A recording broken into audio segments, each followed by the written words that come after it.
তিনটের খবর দিনভরে শুরুতে যে খবরে নজর রাখবো, এই সময় তৃণমূল ভেঙে খান খান। অস্তিত্ব রক্ষাই এখন বড় ব্যাপার মমতা বন্দ্যোপাধ্যায়ের কাছে।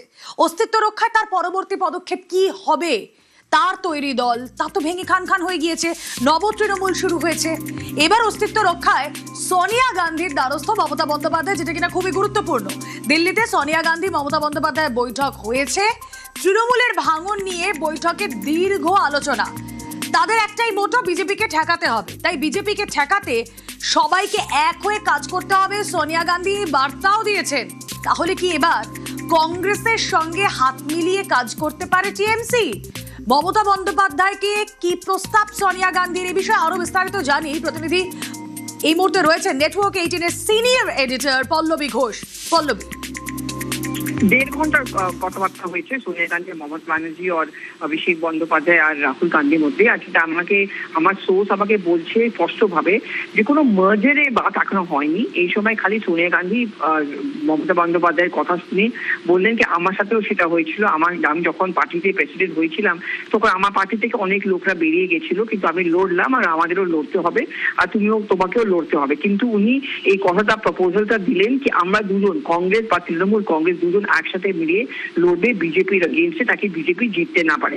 কিন্তু কংগ্রেস পার্টির পক্ষ থেকে বলা হচ্ছে যে মার্জারের কথা একদম হয়নি, না মার্জারের কথা কোনো হবে।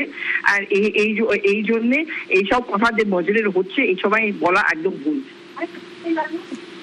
এক সময় আমরা দেখেছিলাম পল্লবী যে কংগ্রেসে থাকাকালীন এই মমতা বন্দ্যোপাধ্যায় রাজীব গান্ধীর ভীষণ ফেভারিট ছিলেন।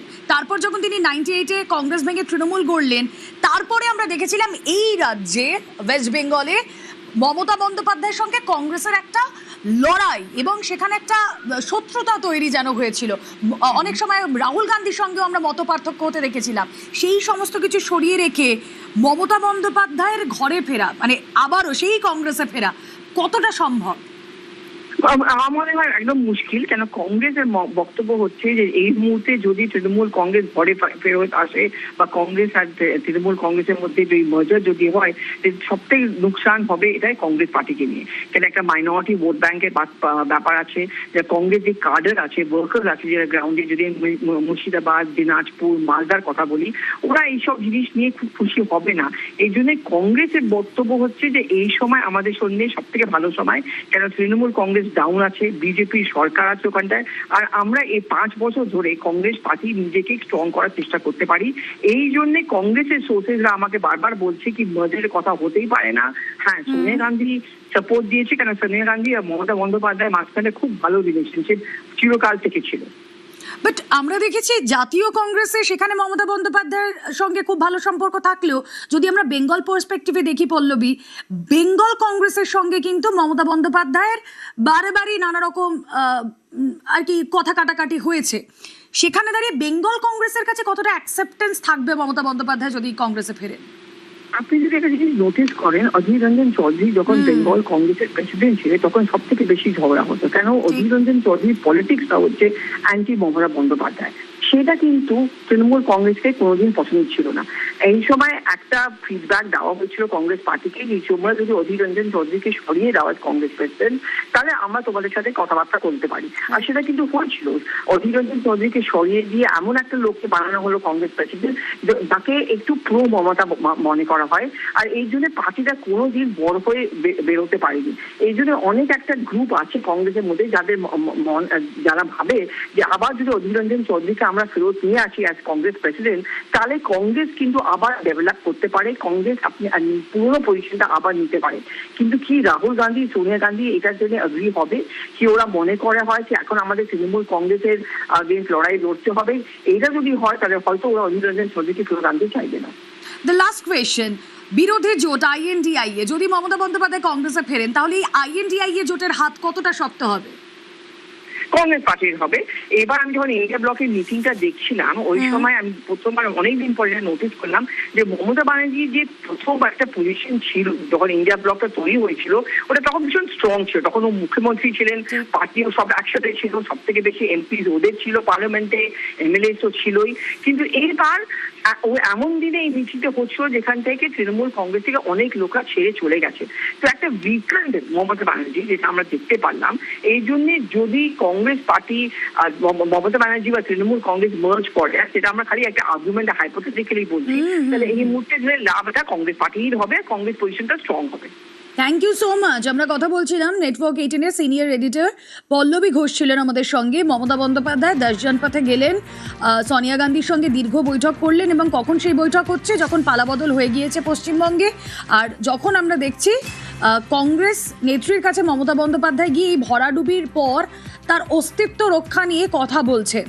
এবং তারপর তৃণমূল সূত্রে যে খবর আমরা পাচ্ছি যে ইতিবাচক বৈঠক হয়েছে, মমতা বন্দ্যোপাধ্যায়ের সঙ্গে সোনিয়া গান্ধীর বৈঠক ইতিবাচক হয়েছে, এবং কিভাবে মতপার্থক্য সরিয়ে রেখে বিজেপি বিরোধিতায় তারা এককাট্টা হতে পারে তা নিয়েও আলোচনা হয়েছে। তবে বর্তমানে পশ্চিমবঙ্গের যে রাজনৈতিক পরিস্থিতি, সেখানে দাঁড়িয়ে মমতা বন্দ্যোপাধ্যায় ঠিক কী করবেন অস্তিত্ব রক্ষায়? তিনি কি ফিরবেন কংগ্রেসে? প্রদেশ কংগ্রেস সভাপতি শুভঙ্কর সরকার কি বলছেন একবার শুনি। देखिए, पॉलिटिक्स है आर्ट ऑफ पॉसिबिलिटीज, संभावनामय शिल्प है, तो कल कुछ भी हो सकता है। आप लोग को पता था जे जनता बंगाल का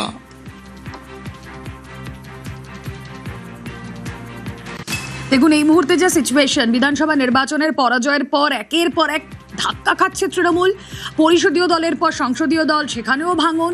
তৃণমূলের 20 জন লোকসভার সাংসদ বিদ্রোহী হয়ে বিজেপি নেতৃত্বাধীন যে শাসক জোট আর কি এনডিএ, তাকে সমর্থন করার সিদ্ধান্ত নিয়েছে। তো এই পরিস্থিতিতে মমতা বন্দ্যোপাধ্যায়ের সঙ্গে সোনিয়া গান্ধীর এই বৈঠক অত্যন্ত গুরুত্বপূর্ণ বলে মনে করা হচ্ছে। রাজনৈতিক মহলের একাংশ তারা মনে করছে যে খারাপ সময়, দুর্দিনে কংগ্রেসকে আঁকড়ে ধরে ঘুরে দাঁড়াতে চাইছেন মমতা বন্দ্যোপাধ্যায়। সে কারণেই মমতা বন্দ্যোপাধ্যায় এবং সোনিয়া গান্ধীর এই বৈঠক অত্যন্ত গুরুত্বপূর্ণ। তার কারণ অস্তিত্ব সংকট যেখানে চলছে একটা দলের, সেই দল ভেঙে খান খান, তারপরে অস্তিত্ব রক্ষায় মমতা বন্দ্যোপাধ্যায় কি আবারও কংগ্রেসে ফিরবেন? যেই কংগ্রেস থেকে তার রাজনীতি শুরু, যেই কংগ্রেসের সঙ্গে হাত মিলিয়ে তিনি কাজ শুরু করেছিলেন, যেই কংগ্রেস তার পরবর্তীতে যে কংগ্রেস ভেঙে তিনি তৃণমূল কংগ্রেস তৈরি করলেন, কিন্তু তৃণমূল কংগ্রেস আজ ভেঙে খান খান। 1998 থেকে 2026 এই 28 বছরে তৈরি যে দল, সে দল ভেঙে খান খান হয়ে গিয়েছে। তৃণমূলের ভাঙন নিয়ে সোনিয়া গান্ধীর সঙ্গে দীর্ঘ বৈঠক, দীর্ঘ আলোচনা হয় মমতা বন্দ্যোপাধ্যায়ের, এবং সোনিয়া গান্ধী একসঙ্গে কাজ করার পরামর্শ দিয়েছেন। খুব স্বাভাবিকভাবে আইএনডিআইএ যে জোট রয়েছে, বিজেপি বিরোধী যে জোট রয়েছে, মমতা বন্দ্যোপাধ্যায় সেখানে গেলে, মমতা বন্দ্যোপাধ্যায় কংগ্রেসে গেলে কংগ্রেসের হাত তো শক্ত হবে বলে মনে করছেন তারা। পাশাপাশি মনে করছেন আইএনডিআইএ এই জোটটাকেও আরও সংঘবদ্ধ করা যাবে। 7 তারিখ অধীর রঞ্জন চৌধুরী তিনি বলেছিলেন, তিনি একটা সম্ভাবনা দিয়ে রেখেছিলেন যে নিচু তলায় ভালো তৃণমূল আছে, তাদের জন্য দরজা খোলা। শুনি একবার। এই গান্ধী পরিবার, এই সোনিয়া গান্ধী, এই রাজীব গান্ধী আজকে মমতাকে মমতা বানিয়েছে। সেই মমতা যখন ক্ষমতা এসেছে, সব থেকে আগে খারাপ ব্যবহার করেছে এই গান্ধী পরিবারের বিরুদ্ধে। রাহুল গান্ধীর বিরুদ্ধে অনেক অকথ্য ভাষাও বলেছে। কংগ্রেসকে ছাড়া মমতা ব্যানার্জির বাঁচার রাস্তা নাই, এটা মমতা ব্যানার্জি উপলব্ধি করে দৌড়াতে হচ্ছে দিল্লিতে। সেই পার্টির লোকদেরকে বলবো, নিষ্ঠাবান সৎ কংগ্রেস, সৎ তৃণমূলের কর্মীরা সিধা কংগ্রেস পার্টিতে এসে জয়েন করুন। আমরা একসঙ্গে লড়বো, আমরা একসঙ্গে থাকবো। আরো একবার আপনাদের শোনাবো অধীর রঞ্জন চৌধুরী তিনি ঠিক কি বলছেন। এই গান্ধী পরিবার, এই সোনিয়া গান্ধী, এই রাজীব গান্ধী আজকে মমতাকে মমতা বানিয়েছে। সেই মমতা যখন ক্ষমতা এসেছে, সব থেকে আগে খারাপ ব্যবহার করেছে এই গান্ধী পরিবারের বিরুদ্ধে। রাহুল গান্ধীর বিরুদ্ধে অনেক অকথ্য ভাষাও বলেছে। কংগ্রেসকে ছাড়া মমতা ব্যানার্জির বাঁচার রাস্তা নাই, এটা মমতা ব্যানার্জি উপলব্ধি করে দৌড়াতে হচ্ছে দিল্লিতে। সেই পার্টির লোকদেরকে বলবো, নিষ্ঠাবান সৎ কংগ্রেস, সৎ তৃণমূলের কর্মীরা সিধা কংগ্রেস পার্টিতে এসে জয়েন করুন। আমরা একসঙ্গে লড়বো, আমরা একসঙ্গে থাকবো।